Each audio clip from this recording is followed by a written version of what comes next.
Hello everyone, welcome to Codynamics. In this video, we are going to see how to make a mesh like this, a curved mesh like this, just using blockMesh.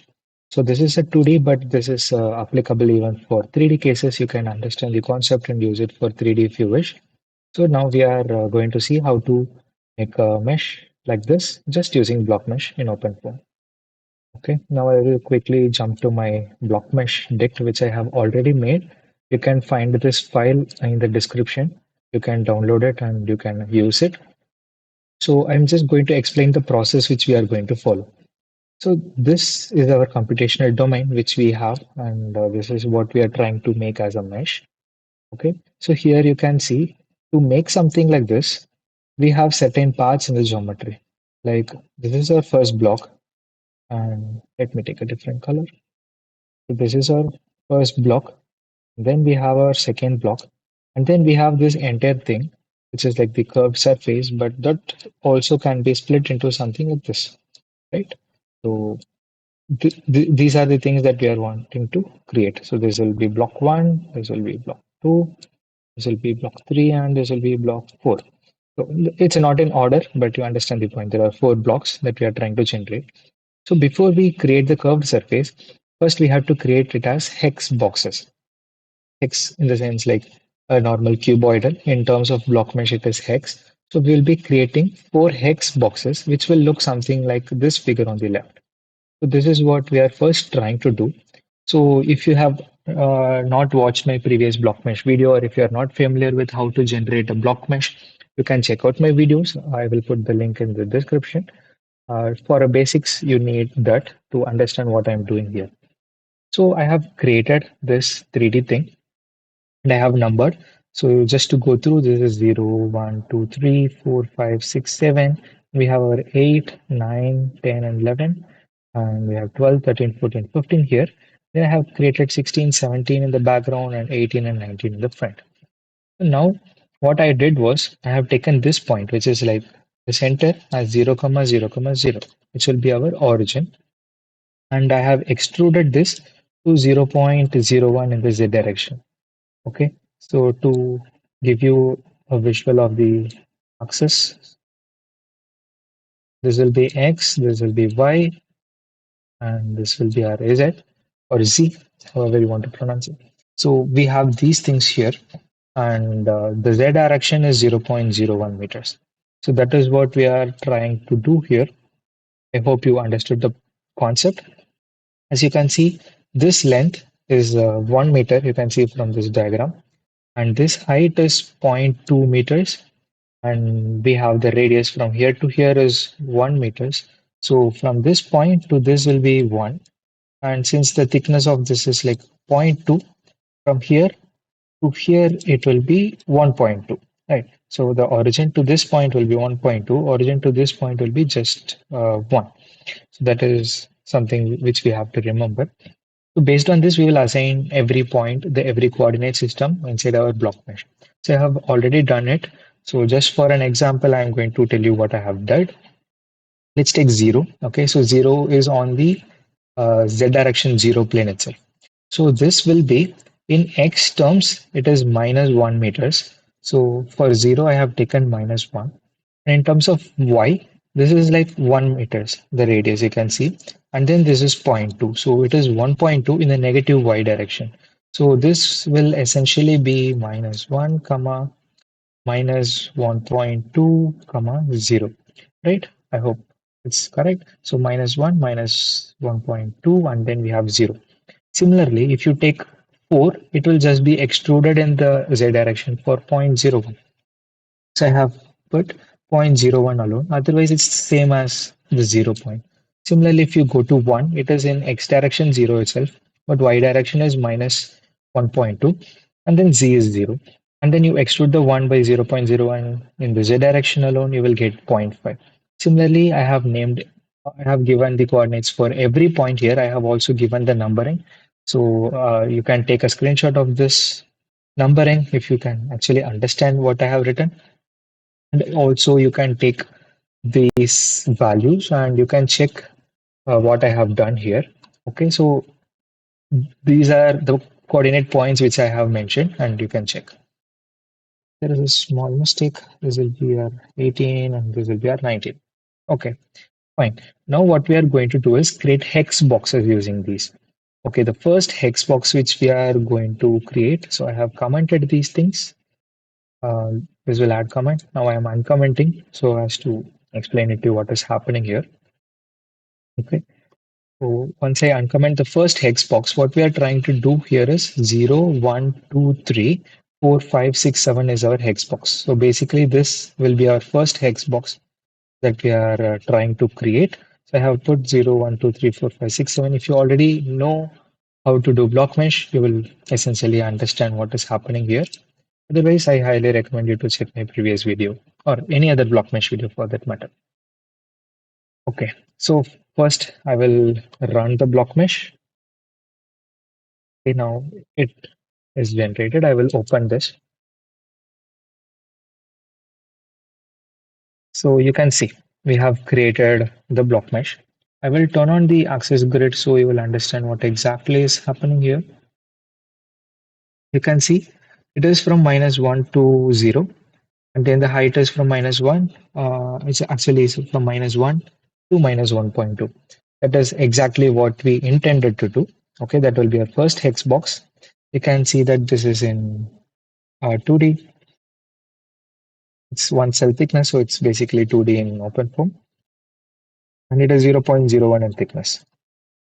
Okay, now let's create the second box. So this will be our second hex box. That is what we are trying to create. Okay, now I'll uncomment this line. So this is essentially making 0, 9, 10, 11, 12, 13, 14, 15. You can see 8, 9, 10, 11, 12, 13, 14, 15. And you also notice I have split the x direction into 50, y direction into 20, and z direction is just 1. Similarly, here also I am doing x direction as 50, y direction is 20, and z direction as 1. So I am saving this file. I will generate the mesh again. I'll go here, uh, refresh. Okay, now we get it. So I mean, the image is just compressed on the z y direction. So this is how it's going to be.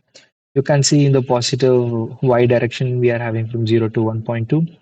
The negative we have 0 to -1.2, and x-axis is just as we expect 0 to -1. We have it, and the z is going to be same here as well. No issues. Now this is where the real thing starts with making the bent pipe.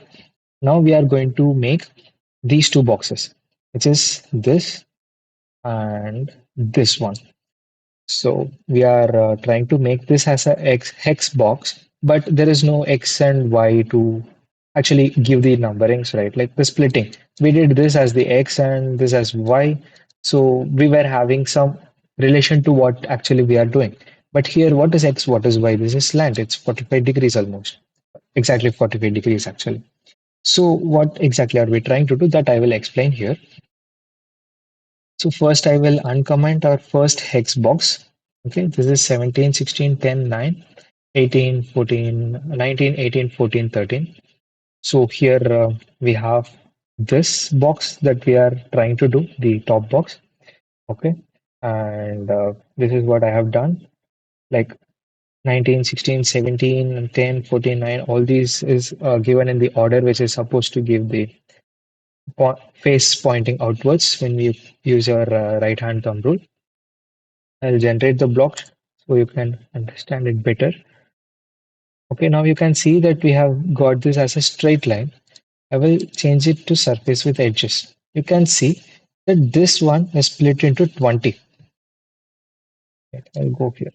This is split into 20. So before we make it as a curved thing or a slant thing, this is essentially what is the x-axis. This is what is y-axis. So we are putting 20 here, and then I have chosen to use 80 for y direction. So if had it been like this, like a vertical, this would have been 80, but we are just slanting it and fixing it here. So this will be our y direction since this is fixed as x and this is 80 in split. Okay, similarly, we are going to do this. You can check these points and ponder over what I have done. I'm just trying to make the concept clear. So similarly for other hex box also, we have created the same. You can check it here. Okay, and I will run the block mesh again. Okay, we have got it. So now whatever I have represented here, we have got it. Now we are supposed to create this as a curved face, right? So first I will hide these data access. You can see like this is nice. Okay. First we will make this as curved and I will explain how it works. Okay. Now we have this line. This is supposed to go as a curve. This is basically a quarter circle, which means if you are drawing a triangle like this, you can see the mouse. If you are drawing a triangle like this, and if you are trying to draw a circle, okay, open paint and I'll explain you.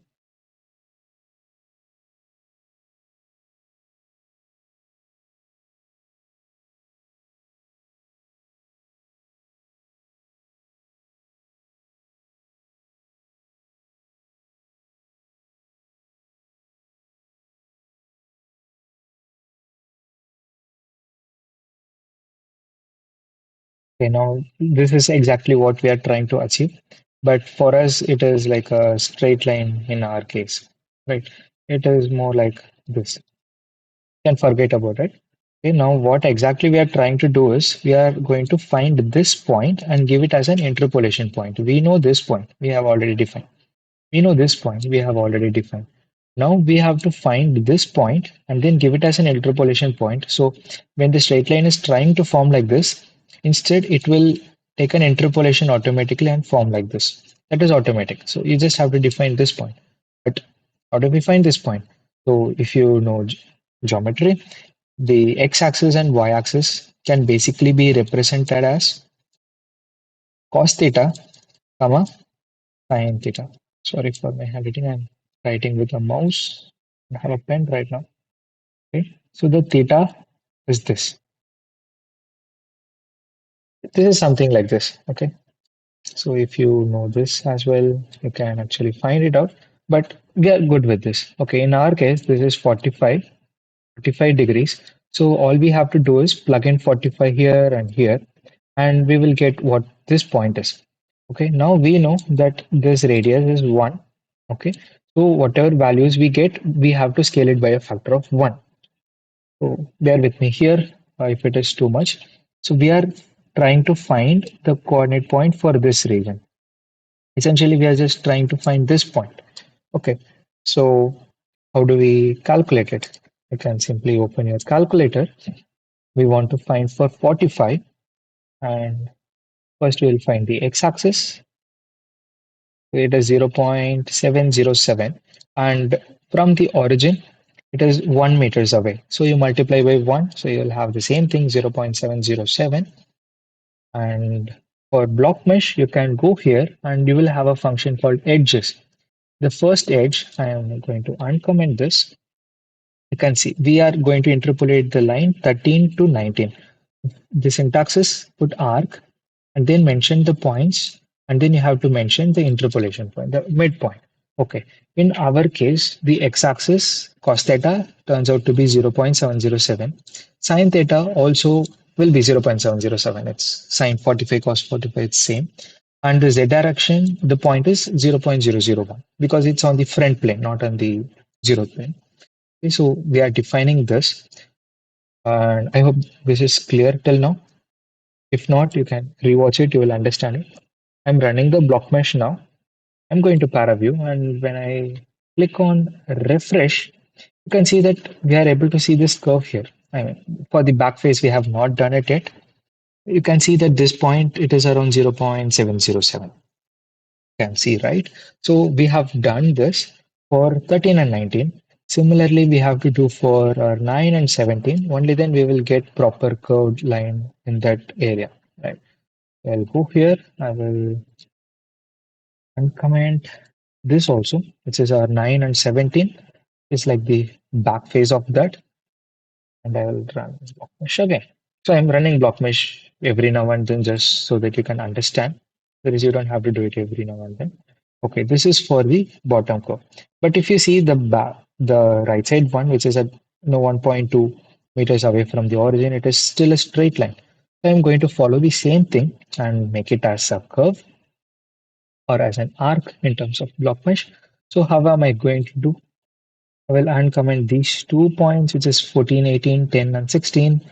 You see here is these 2 points, 10 and 16, 14 and 18. It's away. Okay, one is in the zeroth plane and one is in the extruded plane. So how do I calculate? We already know both x-axis and y-axis is 0.707. But now it is not away from origin in 1 meters. It's away 1.2 meters from the origin. So you just have to scale it. Multiply by 1.2. You'll get something like 0.8485. So you can round it off to 0.849. It's not a big deal.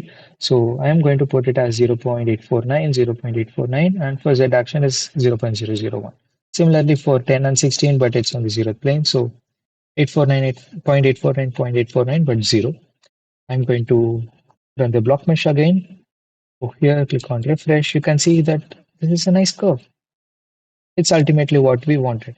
Similarly, to do this one, all we have to do is like whatever we did for our y direction in positive, we have to make it as negative. That is what I have done here. I have taken all the positive values of the y, turned it as negative, put the appropriate points where we wanted to interpolate. Give the file. You can check these points if you want. I'm just running over it right now. Refresh. We got the mesh. That's it. So if you already know how to do your namings for each of the faces, the tutorial is over. But if you do not know how to name these things, you can stick over it. It will be quick and easy. Okay, now we are going to define our inlet, outlet, walls, everything, front and back, everything. Okay, so you can come inside our boundary function. Let's start with inlet. Okay, necessarily what I have taken as this is as the inlet. This will be the inlet. So 12, 8, 11, 15 our inlet. So in the function inlet, I have defined it as type patch. Faces will be 12, 15, 11, and 8. Right? 12, 15, 11, and 8. Similarly, for outlet, it will be 4, 7, 3, and 0. And that is what I have done. Here, you just have to maintain the cycle 4037, 7304. Doesn't matter. You just maintain the order. And let me run till here, just to not confuse you. So here you can see that inlet is defined, outlet is defined. Every other phase is under default phases. Okay, I'll go here.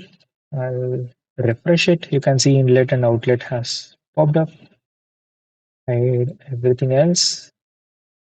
You can see there is our inlet and there is our outlet, but everything else is in our default phase. So basically everything else is in the default phase. Now we will assign the front and back. So how am I going to do it? I'll uncomment this. Okay. So what is all in our front and back? 12, 13, 14, 15, 18, 9, 10, 11. Here 4, 5, 6, 7, 0, 1, 2, 3, 5, 18, 19, 6, 1, 16, 17, 2, 10, 19, 18, 14, 9, 10, sorry, 13, 19, 18, 14, 9, 17, 16, 10. Everything is front and back. If I was very fast, you just stop the video, think it over, you will understand. Basically, every front and back face is front and back.